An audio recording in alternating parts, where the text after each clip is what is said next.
E aí, o que temos de novidade para eles hoje? Hoje nós vamos falar sobre peixe. Peixe?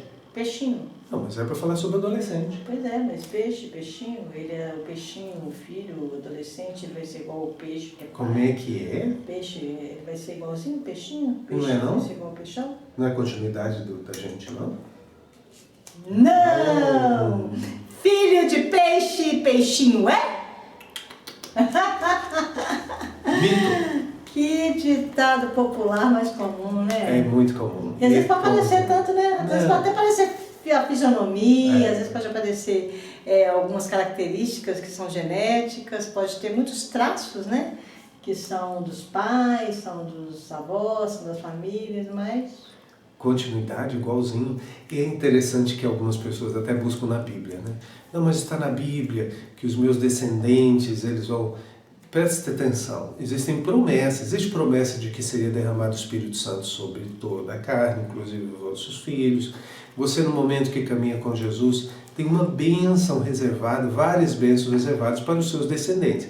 Agora, é individual, né? Até o encontro com Deus é individual, a salvação é individual. Não, e o mais interessante que eu vejo, gente, nós temos que pensar o seguinte, cada um nasce com talento, com dom e com habilidade. E às vezes a gente não pensa somente dentro do contexto até mesmo espiritual, até religioso, que as pessoas, né, filho de pastor vai ser pastor, filho de levita vai ser levita, né?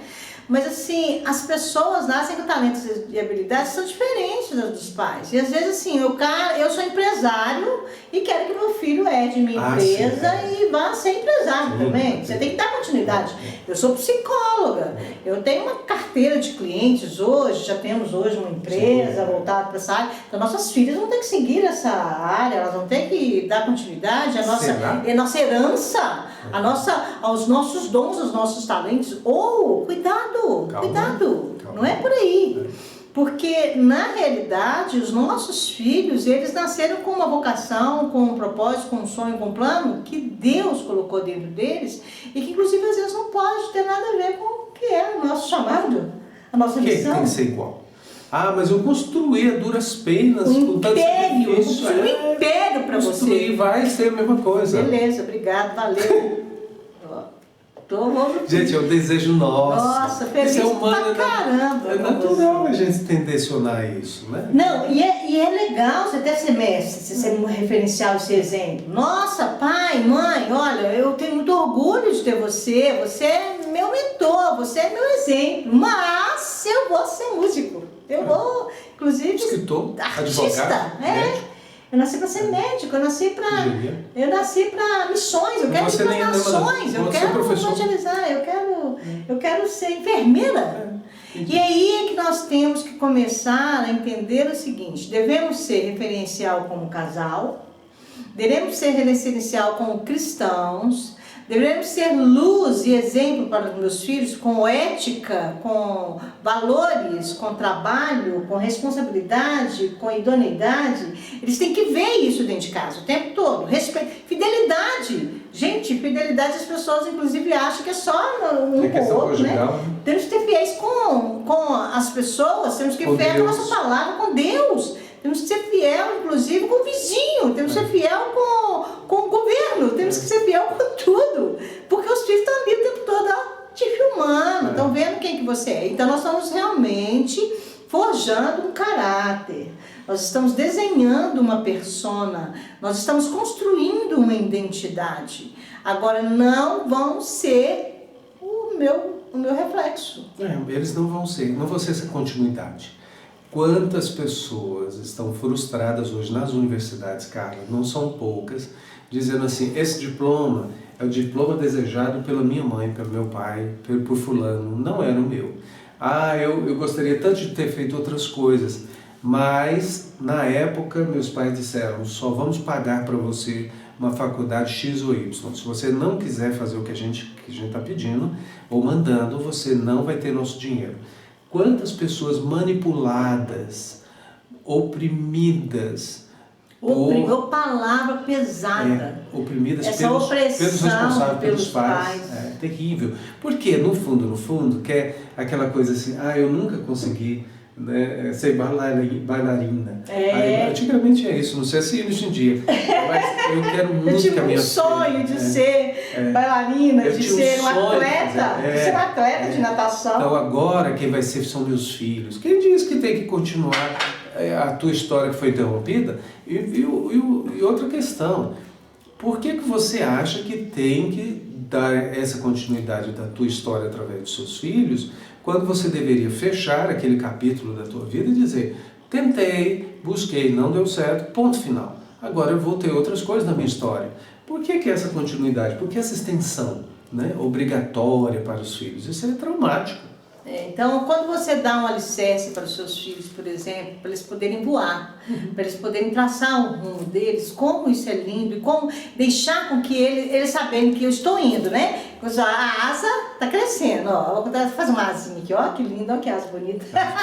Vai crescendo e vai poder voar. E o que? Se por acaso cair, se a criança, inclusive, não der conta, ele sabe que vai ter o local que vai acolher. Mas deixar com que ele voe, voltou com a asa quebrada, pode voltar para cá que papai e mamãe vai acolher, vai ajudar essa asa a remendar e deixar com que essas crianças desenvolvam. Hoje eu tenho uma galera de adolescentes, de jovens na minha geração, né, da nossa família, como nós somos uma família muito grande, muitas faixas etárias, e esses meninos, eles estão usando voos que a gente fica assim, meu Deus, que coisa linda. Temos jovens morando fora do Brasil, temos jovens aqui no Brasil que estão em vários tipos de contextos da realidade da sociedade e que estão dando conta de se virar no 30, né, amor? Antigamente seria impensável. Nossa, impensável, né? Como? E os meninos, são lindos, amo vocês, meus sobrinhos. Essa semana, por exemplo, tem um monte que fez aniversário, cada um mais lindo que o outro. Então, assim, mas essa geração podendo realmente assumir as responsabilidades e saber escolher entre o certo e o errado. E isso é muito interessante, que a própria palavra fala sobre isso, né, amor? A respeito lá em João 1,12, né? Vamos ler, vamos compartilhar. Vamos compartilhar essa parte, inclusive, que a palavra mostra. Porque até mesmo para essa criança, esse jovem, esse adolescente, ele escolher por Deus tem que ser uma escolha que ele faz, onde ele vai ter a mesma intimidade, a mesma vivência que ele está vivendo no mundo, ele vai viver e escolher com o Senhor também. Ouça o que 1 João 1,12 a palavra nos ensina. Eu vou um versículo antes, o 11. Vai pegar antes? No 11. Para você entender o contexto. No 11. Mas, aliás, o 11. Veio para o que era seu e os seus não receberam. Está falando de Jesus e está falando da mensagem do Evangelho de Jesus. Lembre-se que a palavra Evangelho no grego significa boas notícias. Então Jesus veio falar acerca do seu reino, dessa reestruturação do mundo, da terra, dos valores, enfim.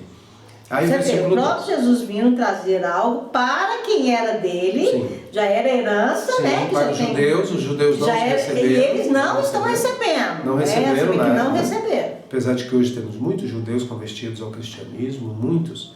Então vamos lá. O versículo 12. Mas, tem um mas, vírgula. A todos quantos o receberam, deu-lhes o poder de serem feitos filhos de Deus. Eu vejo muitas vezes hoje as pessoas, até os jovens hoje, buscando empoderamento, né? Os pais dizendo, você precisa ser mais empoderado para vencer na vida. O poder que a Bíblia diz que nós recebemos, ele é de graça e ele vem não por mérito, ele vem por causa da bondade, da misericórdia de Deus. Olha que delícia. Então, diz assim, qual é o poder? O poder de serem feitos filhos de Deus. Ou seja, essa paternidade celestial. E olha para você ver, então quer dizer que essa referência de ser igual é algo que é muito além da gente. Exatamente.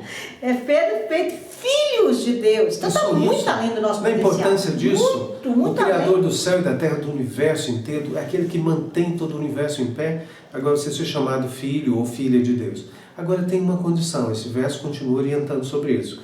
A saber, porque muita gente fala assim, não, eu sou filho de Deus, eu sou filho de Deus.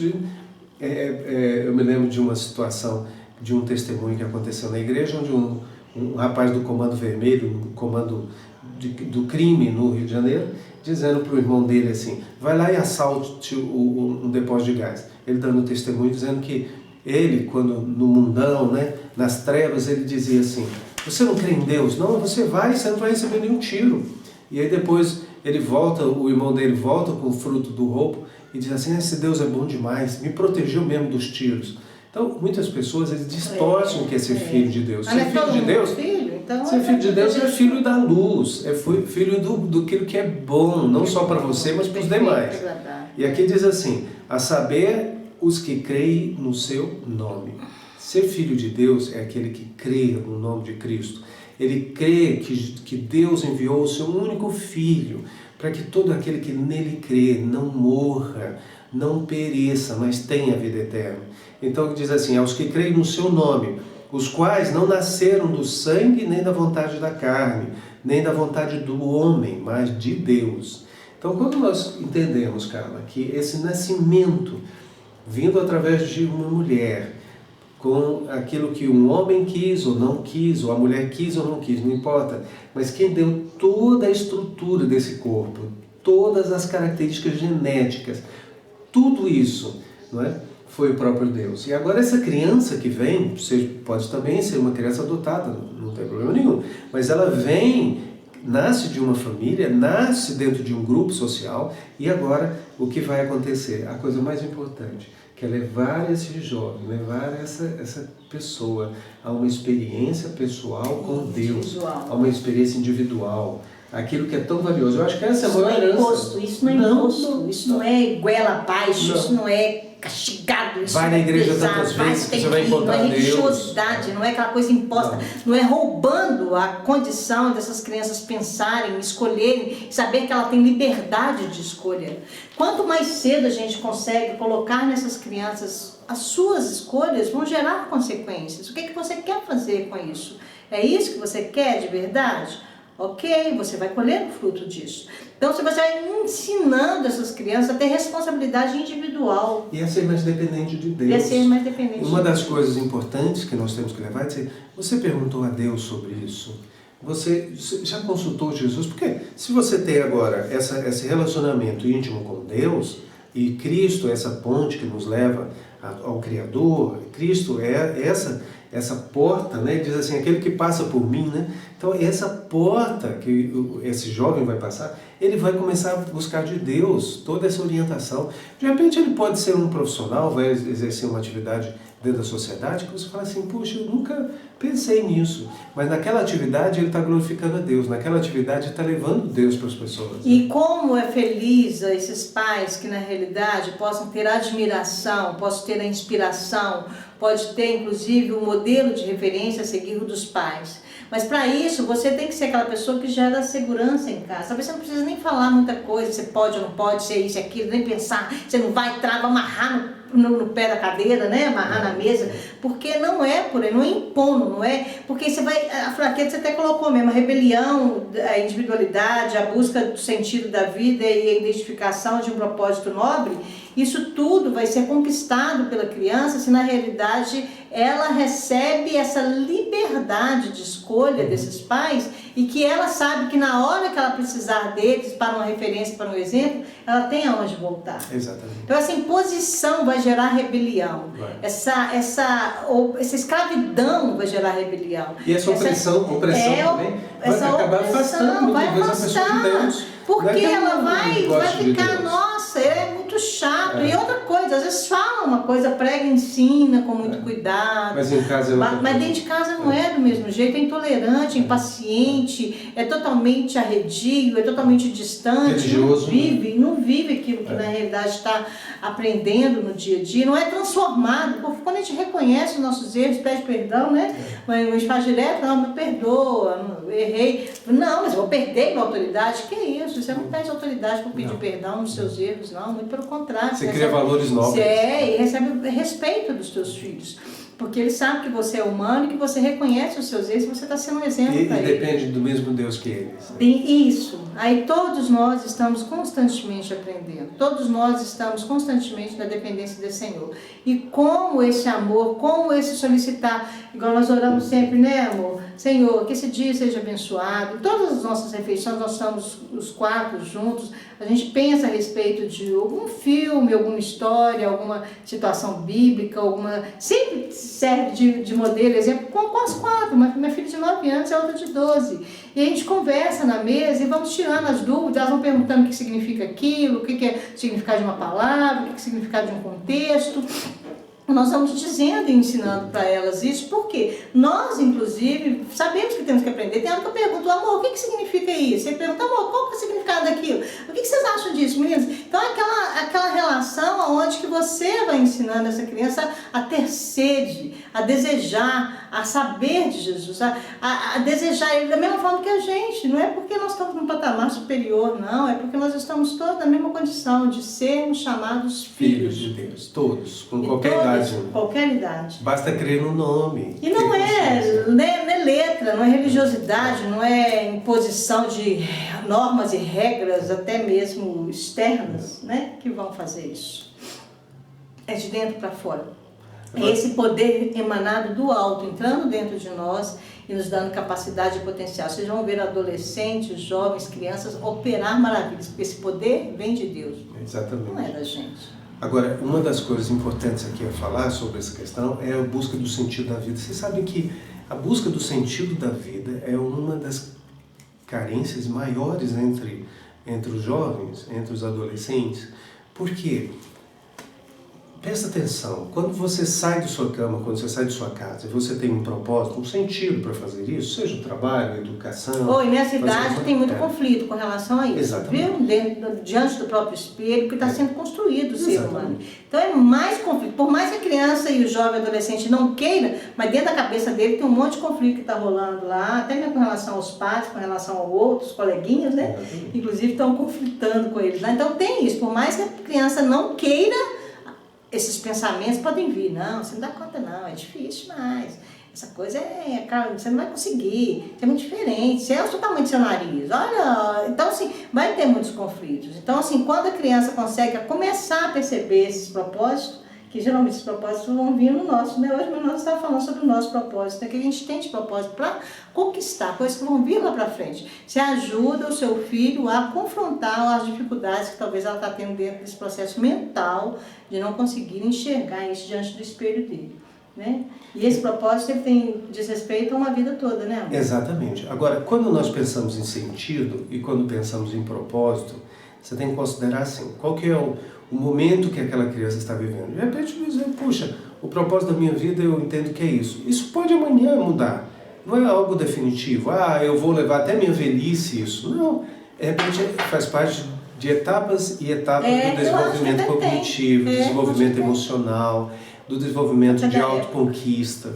Cada momento, eu quero ter essa profissão, Aí a pergunta que você deve fazer: onde é que nessa escolha sua você vai encontrar aquela realização em Deus? Onde que isso que você está escolhendo pode trazer glória a Jesus? Onde é que isso que você está escolhendo pode trazer alegria ao Deus que te criou, àquele que te ama tanto? Eu acho que essas perguntas colocadas sobre essa pessoa, sobre esse jovem, sobre esse adolescente, é que vai fazer a reflexão. Na verdade, não é imposição, mas levá-lo a uma visão crítica da vida, a uma visão mais, como é que eu diria, de fazer uma análise das suas próprias escolhas sem a intervenção de tantas pessoas. Então, porque se você não fizer essas perguntas, o que vai acontecer? Ele vai estar sujeito à manipulação do grupo social, que a Carla comentou. Então, muitas vezes, quando você faz uma pergunta certa, no momento certo, leva aquele adolescente a uma reflexão. Poxa, será que é esse caminho mesmo? Será que esse comportamento que eu estou tendo é realmente salutar, é bom, ele é positivo, ele traz alguma alegria a Deus? Então, esse é a nossa dica, é o nosso desafio para você. E lembre-se que esse potencial, esse talento que cada um tem é deles, não queira que o seu, inclusive, seja espelhado nos filhos. Ele tem que ser igual a mim, ele tem que dar continuidade, ele tem que fazer aquilo que eu gostaria de ter feito lá atrás, porque não é, está tendo oportunidade que eu não tive, né? Se você não teve, é problema seu com seu pai. Agora, aí não tem nada a ver com essa, se você não teve, eu não quero. Fechou o capítulo, fechou. Eu não quero fazer isso. Mas você tem que fazer. Cuidado, isso aí pode gerar rebelião, a criança e o adolescente pode ficar, inclusive, até te dar aquilo, mas na hora que eu crescer, eu vou ser diferente. Né? Eu não vou fazer mais aquilo que está me impondo porque você é grandão e você manda. Então, tome muito cuidado com isso, porque na realidade esse peixe que você está criando é para ser a referência de Jesus, né? A rede que Jesus fala que agora eu vos farei pescador de homens. Então é para criar essa pessoa para ser realmente alguém para o reino, não mais para essa terra. Não é essa referência só parecida que vai acabar um dia, né, amor? Nós temos que ensinar que existe algo além dessa realidade. As pessoas, acabou aqui, morreu. A maioria dos jovens hoje são educados assim, até mesmo porque os pais não ensinam essas crianças que existe um outro reino que está por vir, que já chegou e que esse reino é eterno, que esse reino tem um poder sobrenatural sobre as nossas vidas. Então ensine isso e deixe com que essa criança realmente aprenda e ela tenha essa oportunidade dela mesma ter essa intimidade com Deus para que realmente ela nunca queira se afastar dele, porque hoje a gente tem certeza absoluta, tanto eu como José, se não fosse ele em nossas vidas, ele mesmo gosta de falar assim, não seria nada diferente de Fernandinho Beiramar. É porque Jesus entrou e transformou e mudou, aí sim nós somos pessoas totalmente renovadas e transformadas, ok? Gostaram? Então, espero que vocês estejam realmente cada dia mais desenvolvendo e formando dentro de vocês opiniões e aprendizados com a gente, que a gente possa estar ajudando vocês de alguma maneira. E já agradecemos por você estar conosco todos esses dias. Muito obrigado. Casal Convite de coração, agradecemos a você, a sua participação e por você estar sempre conosco. Compartilhe. Okay? Se inscreva no canal. E essa semana é semana de comemoração do Dia das Mães, então, por favor, ame a mamãe, ame aquela pessoa que está do teu lado, como é muito bom a gente ser mãe, né? Então, a gente tem que realmente honrar nossos pais, honrar nossa mãe, e nesses dias, né, dessa semana, como é bom a gente ter esses filhos adolescentes que amam a gente e que, inclusive, nos vê como referência e exemplo. Eu acho que esse é o nosso maior legado e é uma missão, né? A gente está falando a respeito de propósito, esse propósito é um que a gente tem que deixar ele até crescer, e depois vem outros propósitos, mas que esse propósito de vida seja bem ativado em você, mamãe, principalmente essa semana, com seus filhos adolescentes, para que você seja uma referência para eles, ok? De mãe para mãe, tchau, tchau. Um beijo para você, Tchau, espero tchau. que a gente se veja semana que vem. Tchau!